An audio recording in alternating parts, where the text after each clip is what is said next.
अस्सलाम वालेकुम नाज़रीन, मैं हूं आपका मेज़बान शिराज निसार। जावेद भट्ट के कत्ल के हवाले से सबसे पहले अपडेट आपको बताएंगे कि शूटर अज़हर उसने ये इंकशाफ किया है कि 6 बार जावेद भट्ट की रैकी की गई और शाह आलम मार्केट में भी कत्ल का प्लान बनाया गया। 2 घंटे वहां पर वो बैठा रहा, लेकिन जावेद भट्ट अपने उस दुकान से कुछ देर पहले ही निकल गया, जिसका शूटर्स को पता नहीं चला।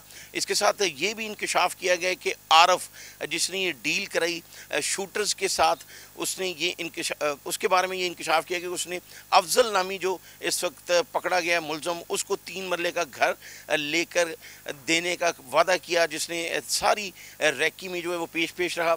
और पुलिस जो है वो आरिफ की गिरफ्तारी के लिए भी छापे मार रही है, जबकि इस वक्त मरकजी जो मेन शूटर है अज़हर, उसको हिरासत में ले लिया गया। इलियास पकड़ा गया, जबकि इलियास का एक भाई मोटर मैकेनिक अब्बास, उसको भी इस्लामपुरा के इलाके से पकड़ लिया गया। और अफजल जो पेश था इस रैकी में और मौका पर भी मौजूद था, उसको भी हिरासत में ले लिया गया। इलियास शूटर के साथ अज़हर की जो बीवी जो रिक्शा में बैठी हुई थी, उसको भी पकड़ लिया गया, जबकि गड़ी शो से जो पकड़ा गया वजीउल हसन, उसका रिक्शा इस्तेमाल हुआ, जबकि उसका ये कहना है कि मेरा सिर्फ रिक्शा अज़हर लेकर गया था, जो रिक्शा खुद भी चलाता रहा है किसी वक्त में, और उसके बाद उसने मुझे ये नहीं बताया था कि वो कत्ल में इस्तेमाल करेगा। इसके साथ जो सबसे अहम इंकशाफ है, साबिक SP इफ्तिहार का बेटा सुल्तान जो इस वक्त बैरून मुल्क में मौजूद है, उसने भी मसहब और उसके भाई फतेह के हवाले से जो एक अहम वीडियो बयान जारी किया है। सबसे पहले हम आपको वो वीडियो बयान दिखाते हैं। जी अस्सलाम वालेकुम, ये मेरा खसूसी पैगाम है IG Punjab doctor Usman, CC Lahore Bilal Siddiqui Miana और DIG इमरान किशोर के लिए। आज से तकरीबन 1 साल पहले मेरी मुलाकात अमीर फतेह के साथ हुई एक रेस्टोरेंट में लाहौर के अंदर, जहाँ पर उसने मुझसे अपना फ्यूचर प्लान डिस्कस किया, जिसमें उसने मुझे बताया कि उसका बड़ा भाई अमीर मौसद वो अनकरीब पाकिस्तान आ रहा है अपनी लॉ की डिग्री कंप्लीट करके, और उसके बाद उसके कुछ महीने बाद वो भी वही डिग्री लेने के लिए बाहर जाए अपने लॉ के करियर को लेके। और अमीर मसहब जो था वो तो प्रोसेस में था कि खुद की वो एक लॉ फर्म खड़ी कर रहा था यहाँ पर, जिसको लेटर ऑन अमीर फतेह ने आके ज्वाइन करना था जब उसने अपनी फर्दर एजुकेशन लेके थी बाहर से। पर उनको क्या पता था कि एक रात जिस दिन उनके भाई का मर्डर होगा, उनके सारे ख्वाब, उनके सारे गोल्स और वो जो डायरेक्शन में जा रहे थे, वो सारी out of the window, shattered, चिकनाचूर। और जिन बच्चों के हाथ में पेन था, लॉ बुक थी, आज उनके हाथ में एक FIR दे दी गई है, उनको अक्यूज कर दिया गया। सर वो क्रिमिनल नहीं है, वो क्रिमिनल नहीं, वो विक्टिम है। वो विक्टिम है इस निज़ाम के, जिस निज़ाम में उनको इंसाफ नहीं मिला। वो विक्टिम है नाइंसाफ़ी के। इमाम हुसैन अलैहिस्सलाम का एक फरमान है कि जुल्म के खिलाफ जितनी जल्दी आवाज़ उठाओगे उतनी ही कम कुर्बानी देनी पड़ेगी।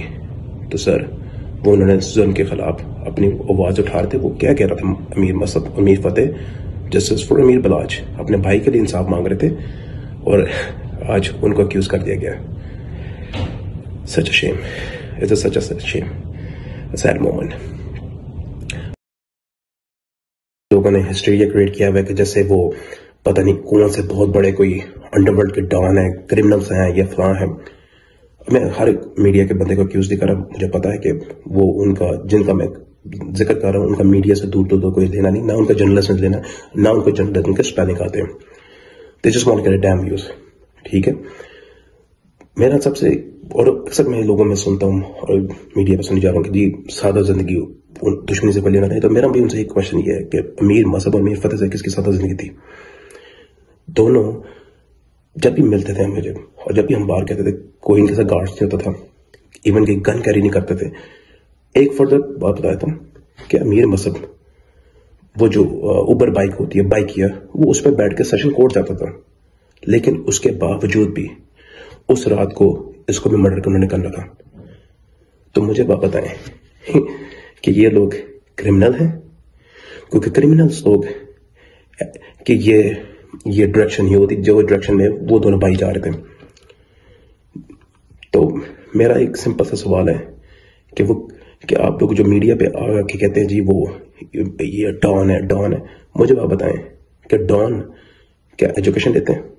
ڈان باہر جا کے ڈگری لینے جاتے ہیں؟ نہیں، وہ وکٹم ہے، کرمنل نہیں ہے، اور میں نہیں مانتا ان کو کرمنل. دنیا جو مرضی کے وہ کرمنل نہیں ہے، کیونکہ جب تک ان کو انصاف نہیں ملے گا وہ وکٹم ہے. اور ان کا ایک ہی ڈیمانڈ ہے کہ ان کو انصاف چاہیے.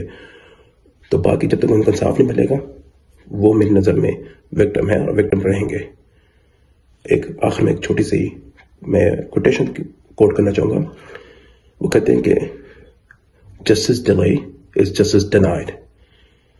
تو جب تک ان کو انصاف نہیں ملے گا وہ میری نظر میں وکٹم ہے اور وکٹم رہیں گے.